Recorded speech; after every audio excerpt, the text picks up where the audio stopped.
मैं doctor Kirti Mathur, associate professor political science, government Meera girls college, Udaipur. आज हमारे अध्ययन का विषय है व्यक्तिवादी विचारक John Stuart Mill. John Stuart Mill महान ब्रिटिश व्यक्तिवादी दार्शनिक थे।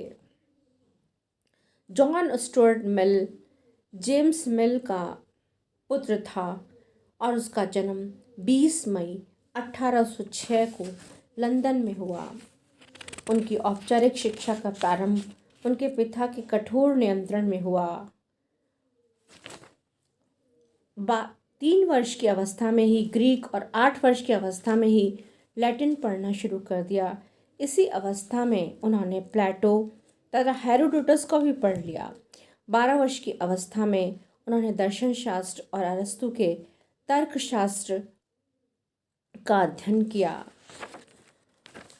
मिल के पिता जेम्स मिल और उनके मित्र बेंथम जॉन स्टुअर्ट मिल को एक दृढ़ उपयोगितावादी के रूप में देखना चाहते थे और उन्होंने इसके लिए मिल को उपयोगितावादी दर्शन का ज्ञान प्रदान किया। मिल ने उपयोगितावाद ग्रहण भी किया, लेकिन उपयोगितावाद को उस समय प्रचलित आलोचनाओं से बचने के लिए उसने उपयोगितावाद को एक ऐसा स्वरूप प्रदान किया जो बेंथम के उपयोगितावाद से निश्चित तय और नितांत भिन्न था। लेकिन मिल का नाम उपयोगितावाद से अधिक गहरे रूप में व्यक्तिवाद के साथ जुड़ा हुआ है। व्यक्तिवाद का उदय 18वीं सदी के उत्तरार्ध में यूरोप में अति शासन के दोषों की प्रतिक्रिया स्वरूप हुआ। यूनानी विचारक राज्य को एक नैतिक पुरुष के रूप में स्वीकार करते हुए व्यक्ति को पूर्ण रूप से राज्य की अधीनता स्वीकार कर लेने की बात कहते थे और मध्य युग में भी लगभग इसी प्रकार की विचारधारा प्रचलित थी। 16वीं और 17वीं शताब्दियां यूरोप के इतिहास में निरंकुश राजतंत्र के लिए प्रसिद्ध थी। रूसो, हीगल और बोसांके के द्वारा इसी समय अपनी उग्र आदर्शवादी विचारधारा का प्रतिपादन किया गया था और व्यवहार में भी इस युग की कुछ सरकारें तो इतनी अधिक निरंकुश एवं अमर्यादित हो गई थी।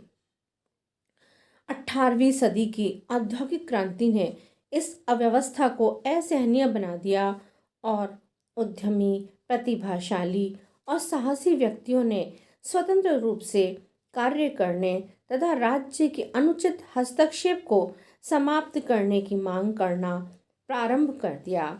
ऐसी स्थिति में एडम स्मिथ, माल्थस और रिकॉर्डो के द्वारा तो आर्थिक क्षेत्र में व्यक्ति की स्वतंत्रता का प्रबल समर्थन किया गया और मिल ने इसे जीवन के सभी क्षेत्रों में आगे बढ़ाया। संभवतः संपूर्ण राजनीतिक दर्शन में विचार स्वतंत्र और कार्य की स्वतंत्रता का प्रतिपादन मिल से अधिक प्रबल रूप में किसी के द्वारा भी नहीं किया गया। ऑन मिल की जो पुस्तक है ऑन लिबर्टी, वो उसमें उसने स्वतंत्रता संबंधी विचारों की व्याख्या की है।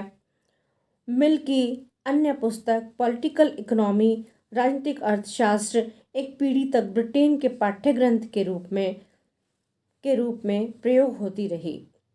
1823 में मिल ने ईस्ट इंडिया कंपनी की सेवा करना प्रारंभ किया। 1830 में वह श्रीमती टेलर के संपर्क में आया और मानवतावादी बन गया। 1851 से 1858 तक वह श्रीमती टेलर के साथ रहा।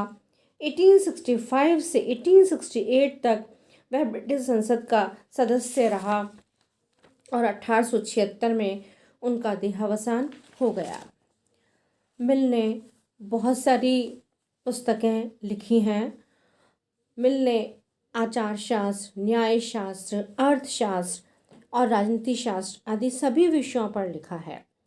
राजनीतिक चिंतन की दृष्टि से उनकी 2 रचनाओं ऑन लिबर्टीन 1859 और प्रतिनिध्यात्मक शासन पर विचार कंसिडरेशन ऑन रिप्रेजेंटेटिव गवर्नमेंट 1860 का सर्वाधिक महत्व है और उनकी अन्य रचनाएं निम्नलिखित हैं, जैसा तर्क की पद्धति, द सिस्टम ऑफ लॉजिक 1843, राजनीतिक अर्थव्यवस्था में कुछ अनिर्णित प्रश्न, राजनीतिक अर्थव्यवस्था के सिद्धांत, संसदीय सुधारों पर विचार, उपयोगितावाद, सर विलियम हैमिल्टन के दर्शन की समीक्षा, नारी अधीनता, आत्मकथा, धर्म पर 3 लेख। इस तरह मिल के द्वारा अनेक पुस्तकें लिखी गई। जॉन स्टुअर्ट मिल ने ऑन लिबर्टी 1859 में व्यक्ति की स्वतंत्रता पर विचार प्रस्तुत किए और इसमें उन्होंने ये बताया कि व्यक्ति के उन्होंने 2 प्रकार की स्वतंत्रताओं का विवेचन किया। पहला तो विचारों की स्वतंत्रता और दूसरा कार्य की स्वतंत्रता। पहला है विचारों की स्वतंत्रता। जॉन स्टुअर्ट मिल ने विचार और भाषण की स्वतंत्रता का अत्यधिक समर्थन किया। मिल विचार स्वतंत्रता के कट्टर समर्थक थे और उनका ये विचार था कि हम सत्य को केवल तर्क वितर्क द्वारा ही जान सकते हैं और विचारों के संघर्ष में केवल सत्य की ही विजय होती है। अतः प्रत्येक व्यक्ति को विचार और अभिव्यक्ति की पूरी स्वतंत्रता प्राप्त होनी चाहिए और राज्य के द्वारा किसी प्रकार की विचारधारा या भाव अभिव्यक्ति पर कोई बंधन नहीं लगाया जाना चाहिए। मिल का ये मानना था कि सत्य को हम नित्य विरोधी विचारों के संपर्क में लाकर ही जीवित रख सकते हैं, क्योंकि सत्य विवाद के किसी एक पक्ष की बपौती नहीं है। सत्य के अनेक पक्ष होते हैं और ये विभिन्न पक्ष परस्पर विरोधी नहीं वरन पूरक होते हैं। वास्तव में विभिन्न दृष्टिकोणों से देखने पर ही हम सत्य के पूर्ण रूप को समझ सकते हैं।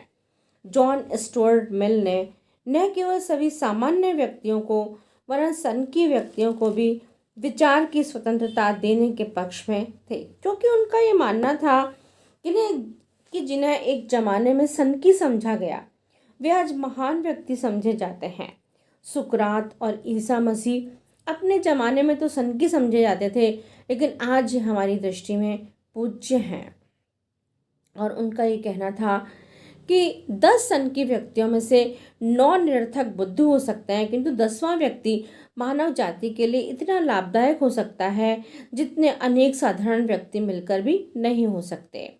मिल ने व्यक्ति की स्वतंत्रता की रक्षा के लिए आवश्यक माने कि राज्य के हस्तक्षेप नहीं होना चाहिए, वरन मिल व्यक्ति स्वतंत्रता की रक्षा न केवल राज्य के हस्तक्षेप वरन असहिष्णु समाज, बहुमत और परंपराओं के दबाव से भी करने के लिए प्रयत्नशील है। मिल का यह विचार था कि बहुमत सदैव भी ठीक नहीं हुआ करता है, अतः बहुमत के द्वारा अल्पमत का दमन नहीं किया जाना चाहिए। मिल इस बात पर बल देते हैं कि शासन को किसी प्रकार के विचार के दमन का अधिकार प्राप्त हो ही नहीं सकता, चाहे उसे इसमें जनता का समर्थन ही क्यों ना प्राप्त हो। इस संबंध में सर्वश्रेष्ठ सरकार को भी सबसे बुरी सरकार से अधिक अधिकार प्राप्त नहीं हो सकता। मिल ने कहा कि यह हानिकारक है कि जबकि शासन इसका प्रयोग जनमत के विरुद्ध करता है, और उस समय इससे भी अधिक हानिकारक है जबकि इसका प्रयोग जनमत के अनुकूल किया जाता है।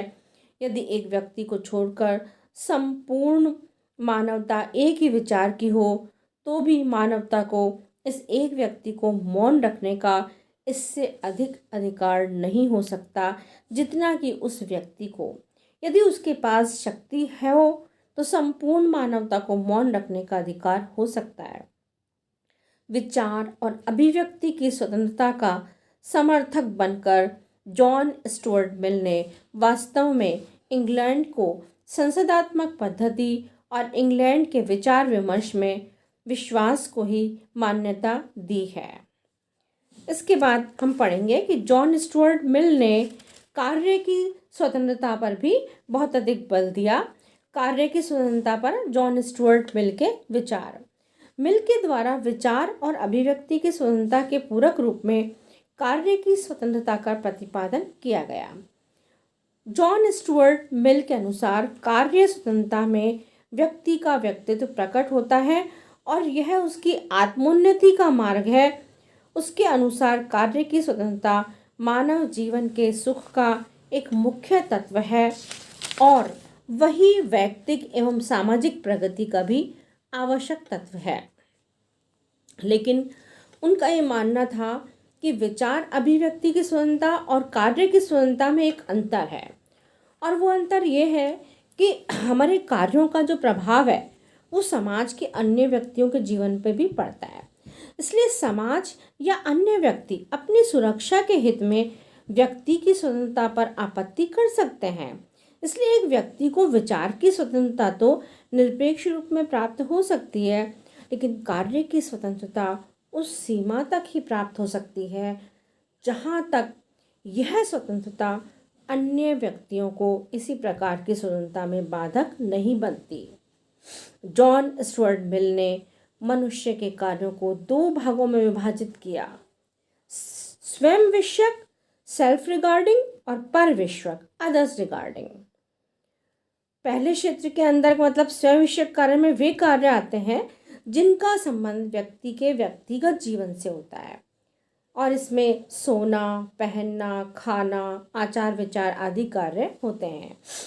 मिल इन कार्यों के संबंध में व्यक्ति को पूर्ण स्वतंत्रता प्रदान करने के पक्ष में है, और उनका ये भी कहना है कि यदि व्यक्ति अपने घर में जुआ खेलता है अथवा मद्यपान करता है और यदि उसके इस कार्य का प्रभाव समाज पे नहीं पड़ता है तो व्यक्ति को ऐसा करने का पूरा अधिकार होना चाहिए। इस तरह यदि कोई व्यक्ति रहन सहन के तरीकों या समाज की प्रचलित व्यवस्थाओं की चिंता किए बिना अपने निजी तरीके से रहता है तो इसमें राज्य या समाज के अन्य व्यक्तियों के द्वारा कोई हस्तक्षेप नहीं किया जाना चाहिए। दूसरे प्रकार के उन्होंने कार्य बताया पर विषयक कार्य। पर विषयक कार्य वे कार्य हैं जिनका प्रभाव समाज के अन्य व्यक्तियों पर पड़ता है। पर विषयक कार्यों में व्यक्ति की स्वतंत्रता सीमित होती है, विशेषकर जबकि उसके कार्यों से अन्य व्यक्तियों की स्वतंत्रता में बाधा पहुंचती हो। जॉन स्टुअर्ट मिल का विचार है कि विविधता से ही मानवीय प्रगति का मार्ग प्रशस्त होता है, इसलिए वह सबके लिए एक साथ जीवन रखना सामाजिक विकास के विरुद्ध मानता है। मिल व्यक्ति की स्वतंत्रता को सामाजिक रीति रिवाजों से भी मुक्त करना चाहता है, क्योंकि इन रीति रिवाजों से रूढ़िवादी दृष्टिकोण का उदय होता है जो मानवीय व्यक्तित्व के विकास में बाधक है। इस प्रकार जॉन स्टुअर्ट मिल व्यक्ति के लिए कार्य की स्वतंत्रता का प्रतिपादन करता है, लेकिन उनका यह विचार है कि निम्नलिखित परिस्थितियों में व्यक्ति की स्वतंत्रता की रक्षा के लिए राज्य व्यक्तिगत जीवन में हस्तक्षेप कर सकता है। जैसे यदि व्यक्ति स्वतंत्रता का अनुचित प्रयोग करता हुआ अन्य व्यक्तियों की स्वतंत्रता में बाधक हो, और जब मनुष्य स्वतंत्रता के अनुचित प्रयोग द्वारा अपने कर्तव्य पालन को भूल जाए। इसी तरह संकटकालीन स्थिति का सामना करने के लिए भी व्यक्ति को अपनी स्वतंत्रता का कुछ अंश त्यागने के लिए बाध्य किया जा सकता है। इस प्रकार मिल के विचार स्वतंत्रता और कार्य की स्वतंत्रता संबंधी विचारों की आलोचना की गई है, और ये कहा गया आलोचकों के द्वारा कि मिल का जो ये विचार है कि व्यक्ति अपने हित का सर्वोत्तम निर्णायक होता है, व्यक्ति अपने मन, मस्तिष्क और शरीर पर व्यक्ति संप्रभु है, किंतु मिल का ये विचार व्यवहारिक नहीं है। मानव की इतनी भीषण समस्याएं हैं कि उनका समाधान समाज या राज्य ही कर सकता है। व्यक्ति का नैतिक, भौतिक और बौद्धिक विकास राज्य या समाज कर सकता है, व्यक्ति नहीं। प्रतिबंध जो है वो सदैव अच्छाई का प्रतीक होता है, बुराई का नहीं। इसी तरह आलोचकों का कहना है कि पागल और सनकी लोगों को भी स्वतंत्रता प्रदान करना अनुचित है। मिल की स्वतंत्रता संबंधी जो धारणा है वो आलोचकों का कहना है कि बहुत ही दुराग्रहपूर्ण और असंतुलित है। मिल की बंधन रही स्वतंत्रता व्यक्ति को जो है वो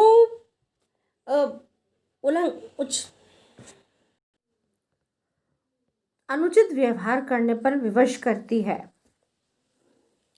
इसी तरह मिल ने राज्य को आवश्यक बुराई माना है यदि और उसकी धारणा थी कि मानवीय व्यक्तित्व ऐसे वातावरण में ही विकसित हो सकता है जिसमें उसके जीवन पर बाहरी प्रतिबंधों का नितांत अभाव हो। लेकिन मिल का यह विचार आज के युग की मान्यताओं से मेल नहीं खाता है। और यदि राज्य एक बुराई है तो वह कभी भी का समाप्त हो गया होता। इसके विपरीत राज्य के संबंध में तो अरस्तु का यह कथन ही सत्य है कि राज्य जीवन के लिए अस्तित्व में आया है और सच जीवन के लिए अस्तित्व में बना हुआ है। इसी प्रकार आलोचकों का कहना है कि मिल ने जो व्यक्ति के कार्यों को दो भागों में बांटा है, स्वयं विषयक और पर विषयक, यह भी अनुचित है। मनुष्य के कार्यों को इस प्रकार से दो भागों में विभाजित करना असंभव है। सेबाइन का यह कहना है कि इस विभाजन को बहुत ही बचकाना कार्य माना है सेबाइन ने, और व्यवहार में ऐसा विभाजन संभव ही नहीं है। वस्तुतः कोई भी एक कार्य ऐसा नहीं होता है कि जिसके परिणाम कार्य करने वाले व्यक्ति तक ही सीमित हैं। अत्यधिक मद्यपान से व्यक्ति के स्वास्थ्य को हानि पहुंचती है और व्यक्ति समाज का उपयोगी सदस्य नहीं रह सकता। इसी प्रकार जुआ खेलने का परिवार तथा समाज के व्यापक हितों पर विपरीत प्रभाव पड़ता है। इसी तरह से सनकी व्यक्तियों को जो स्वाधीनता दी है उसका भी आलोचकों ने आलोचना की है। और सर लेस्ली स्टेफेन का कहना है कि सनकी व्यक्ति इस प्रकार बेडोल कटे हुए शैतरीन के समान है जिसका राज्य में कोई उपयोग नहीं हो सकता। इसी तरह मिल की जो स्वतंत्रता संबंधी धारणा है वो पूर्णतः निषेधात्मक ही है। उसने जिस रूप में स्वतंत्रता पर विचार किया है वह किसी भी प्रकार भावात्मक या सकारात्मक पॉजिटिव नहीं है। मिल यह नहीं बताता है कि मूलतः स्वतंत्रता का विचार क्या है और इसके लिए राज्य की ओर से कौन कौन सी स्थितियां प्राप्त होनी चाहिए। इसके अतिरिक्त मिल के पास स्वतंत्रता का विचार तो है लेकिन व्यक्ति के अधिकारों का कोई भी ठोस दर्शन नहीं है। व्यक्ति के अधिकारों के संबंध में एक स्पष्ट और सुव्यवस्थित दर्शन के अभाव में स्वतंत्रता की मूल अवधारणा मूर्त रूप ग्रहण नहीं कर सकती है। मिल कहता है कि प्रतिबंधहीन स्थिति ही स्वतंत्रता है, लेकिन यदि हम स्वतंत्रता को वास्तविकता का रूप देना चाहते हैं तो हमें इस संबंध में सकारात्मक दृष्टि से विचार करना होगा, जैसा कि आगे चलकर ग्रीन के द्वारा किया गया।